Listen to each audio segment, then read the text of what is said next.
Kentucky lawmakers reconvene in the state capitol today as they get ready to resume the 2023 legislative session.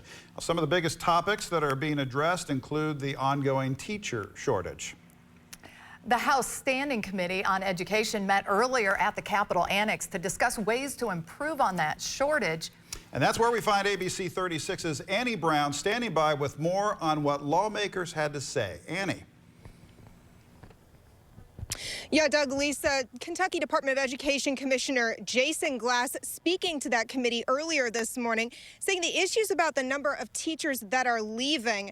He says the number of applicants for teacher positions are staying the same. Glass says teacher turnover rates grow on a yearly basis nationwide. Commissioner Glass says while the turnover rate last school year was at about 15 to 16% across the nation, Kentucky was above that at more than 20%. Glass says the high teacher turnover rate negatively affects education for students, as often teachers must fill spots they're not certified in, which negatively impacts math and English particularly. He says this forces districts to be less choosy in hiring teachers, relying on emergency certifications to fill open positions. Glass says the Department of Education approved 383 emergency certifications in the 2017-2018 school year. Now listen to this. The past school year, the department approved more than 1,000.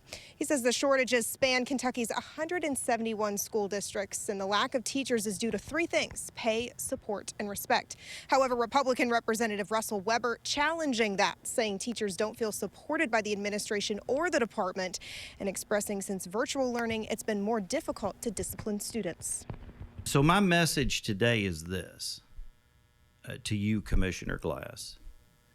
I think that you all need to step back and take a deep dive and a deep look at the classrooms across the state of Kentucky and find out what the real issues are.